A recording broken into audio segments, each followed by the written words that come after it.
Hi guys, welcome back to my channel. My name is Anissa. I am the Crafty author and welcome to my quilting studio.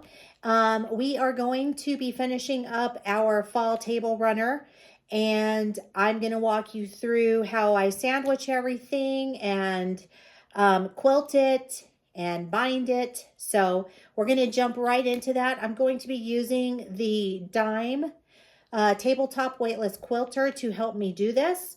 So you'll see me showing you how to set that up and how to use it. It's a lot of fun. It's super easy and I really love it.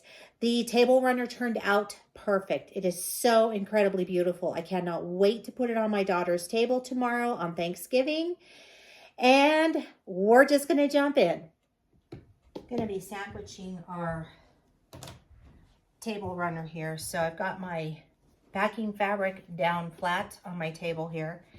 I did press it, but it was really wrinkled because it had been sitting in a on a bolt for a while. So all right, so now I'm just going to lay down my batting. I'm going to put the scrim side down. So scrim is the rough side of your batting if you have scrim. So you want to put that face down because you want the softest part to be facing up. And so you want to make sure that you have everything nice and even. You want to make sure that all of your fabric is flat, your batting is flat.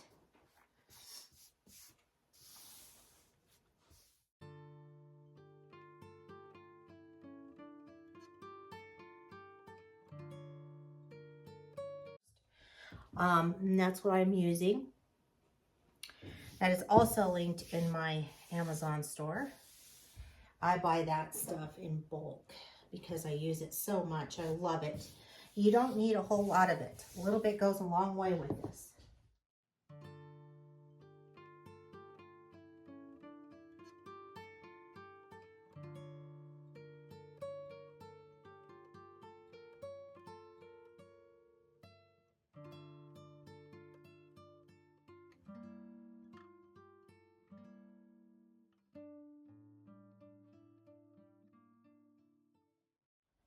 All right, so I am just going through and marking my quilt so that I know where to line up everything when I go to put it on the embroidery machine.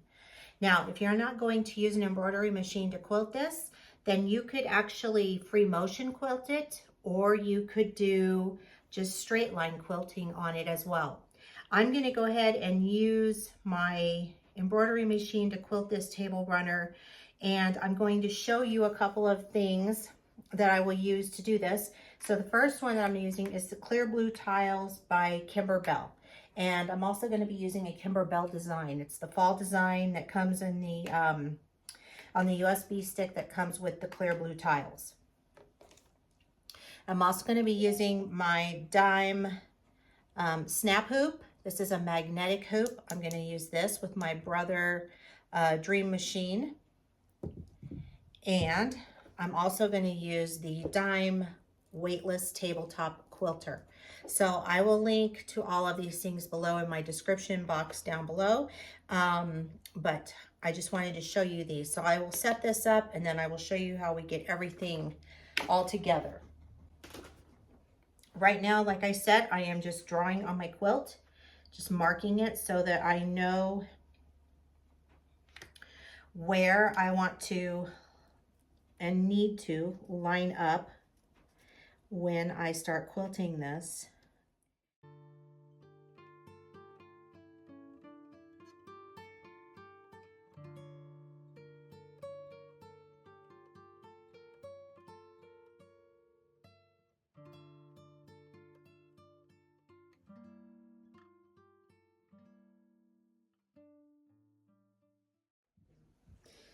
So we have everything sandwiched and ready to go. I've marked my quilt using my Clear Blue tiles and my water-soluble marker. And now I'm going to use my Dime magnetic hoop and I am going to hoop the first section that I want to use my embroidery machine for here.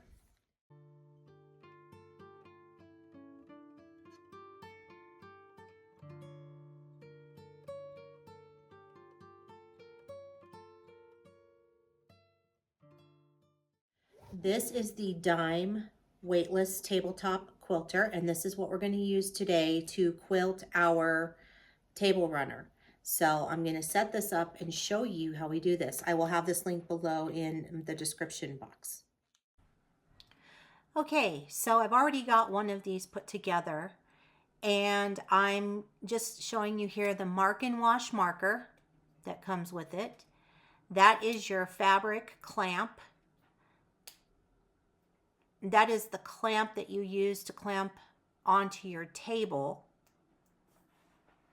As you can see, it comes with a little screw that loosens the clamp so that you can make it wider or you can shorten it. So it should fit most tables. And that is a metal bendable like rod, but that is what connects everything so that you can pull the weight off of your quilt. So you get two of those clamps, and then you get two of those. And I'm going to show you how easy it is to do this. So you just take your clamp and the screw there. You can see the threads on the little pole there, and you're just going to twist it in until it's tightened. It's really easy. So tighten it there, and then this piece has two holes there that you'll see, and then the edge of that actually has almost like a felt type of coating on the end.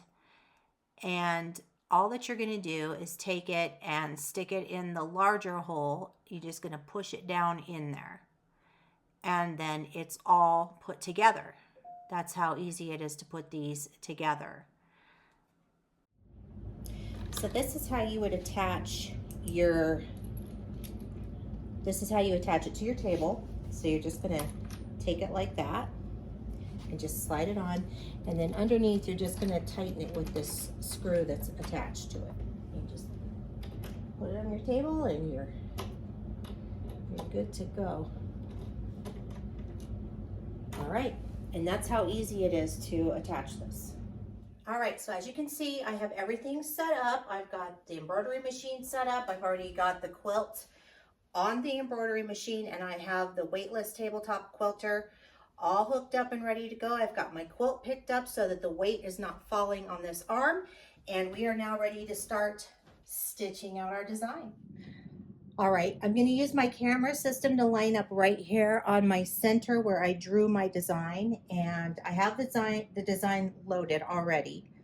And so now I'm just going to use my little snowman sticker. I'm going to use my camera to scan this. And you can see that it pops up on my screen.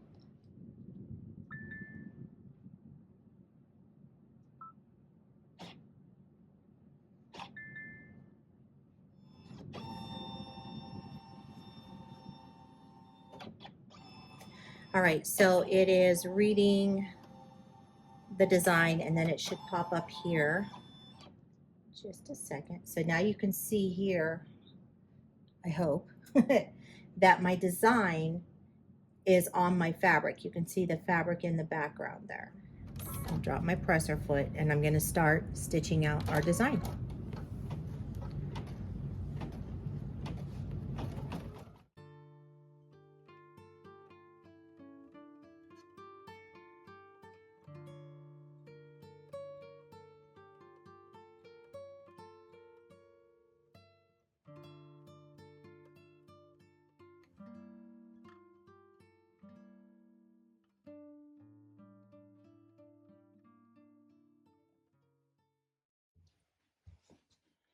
This is the design that we did, and you can see I did this in that metallic yellow, and it looks so pretty.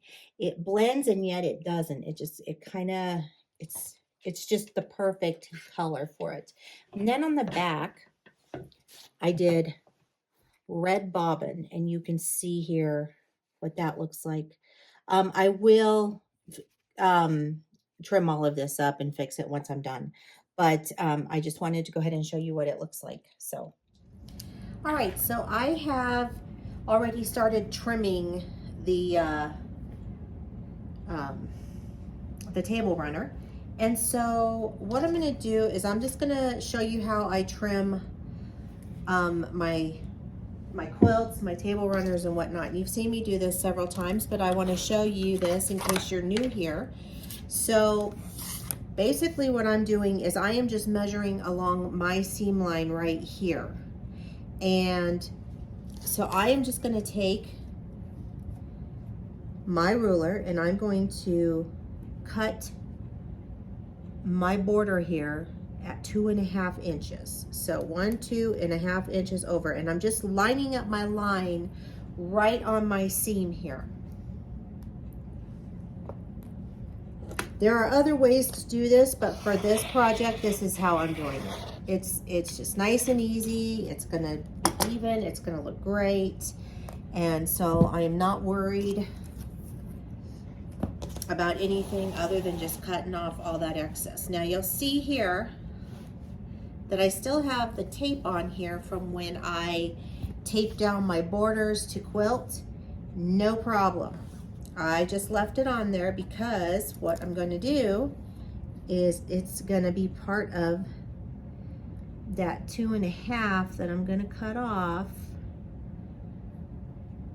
And you want to make sure that you're really on that 2.5. You want to make sure that that half line is right on your seam line there. Otherwise, you will have a little mishap, and we don't want that. So,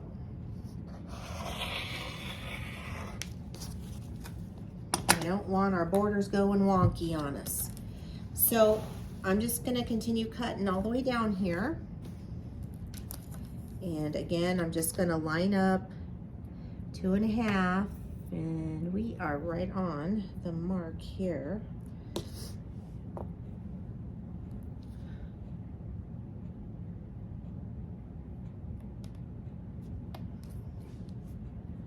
Okay. And I am using a weight. This is a 5-pound weight to hold down my ruler so that it doesn't slide when I'm cutting, because it can. And so I don't want that to happen. Now that everything's been trimmed up, I have my binding prepared, and it's all on my binding baby. And I am getting ready to attach the binding now. So I wanted to show you how I get this started, just so you could see it. And then I will go off camera and I will finish binding the quilt. But I want to tell you what I'll do. So I'll use my 1/4 inch, seam allowance to stitch on the raw edge to raw edge. I have folded over and pressed that so I know that when I get to the end, I can tuck my fabric inside of there. And also, I wanted to mention that I will be doing a decorative stitch once I am done around the whole table runner. So I will do a decorative stitch on my binding once we fold it like that. And I'm just going to place that down right here.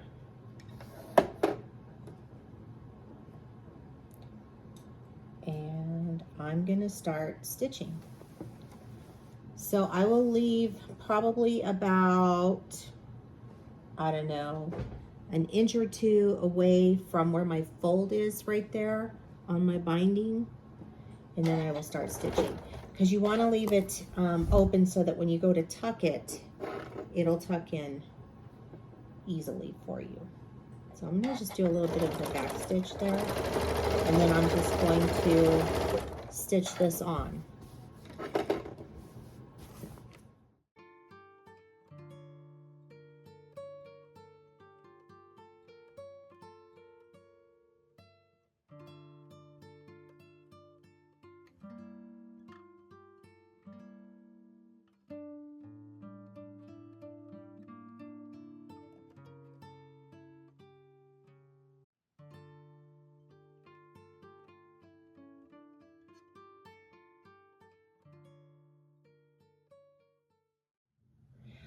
Okay, so we are approaching the end, right where we had started, where we had this fold. And so what I want to do is I'm going to measure down here, probably to right about where I started sewing in the first place. Remember, we left that 1 to 2 inches untouched. And so now what we're going to do is we are going to measure here. Now I can see where my line is, so that's where I'm going to stop, where I started sewing. And I'm just going to cut this longer piece here. I'm just going to cut it off now, like that. And now we're done with that. And I'm going to take this and I'm going to tuck it in. And it's better to have more, because you can trim, than it is to have less. So I'm just going to trim a little bit more off of here so it'll fit in there a little bit better. And I can pull it tighter. So that's what I'm going to do. And this is how I like to do the binding for like projects like this. For like table runners and things, mug rugs. And you just push that in and it's secured in there now. And then you just continue sewing. I'm going to back stitch on that just to hold it. And then I'm going to continue stitching until I meet that line where or that seam where we originally created it. And it should look like that. Okay? Okay, so pressing helps this to lay nice and flat. Wanted to show you how I do a mitered corner. So that is a mitered corner right there. And that's what it looks like on the back. You will need clips or pins to do this. So what I do is I will take this side of my binding right here, this corner, and I will lift up this other part, this top part here, and then I fold like that, and then I push until I get this triangle right there, like that. And that is how you'd make a mitered corner. And then what I will do is I will press this, even though I've already pressed. I'm going to press it again because I don't want it to move now that I have that. And if you're not happy with the way it looks, you can always just keep working with it. Okay, I'm going to use a serpentine stitch on this. And so I'm going to needle up, needle down, and I'm going to pull my threads up from the bottom. So I'm going to pull up that bobbin thread. And this will just keep it from nesting on the back here. So I'm going to be doing this from the front side so that I can stay on this piece of the binding so it looks nice. And I'm just going to start.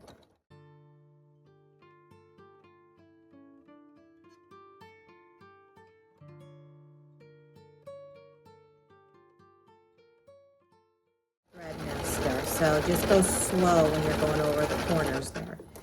And this is what our stitch looks like. You can see it right there. And this is what it looks like on the back.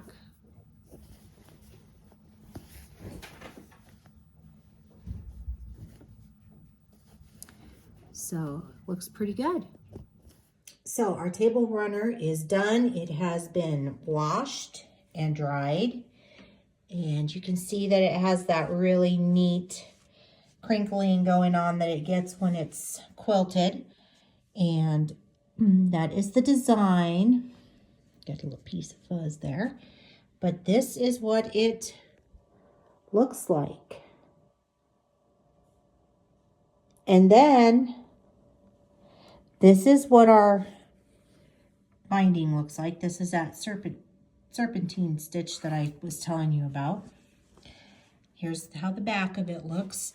Now, if you don't like the way that that comes up on the back of your table runner or quilt, you can always hand stitch that down. It doesn't bother me, especially on a table runner. Nobody's really going to see it. Same with like the back here. I still have some fuzz from the dryer in here. But anyway, that is what our table runner looks like. And this one is really, really long. So I love it. All right, I hope you enjoyed this tutorial. If you have any questions, leave them down below in the description box. I'll get to them as soon as I possibly can. If you're looking for social media links to follow me on, links are down below in the description box. I will link to all of the things that I used in this video in the description box so that you can get it for yourself. And keep on crafting. Have a happy Thanksgiving. I'll see you guys next time. Bye-bye.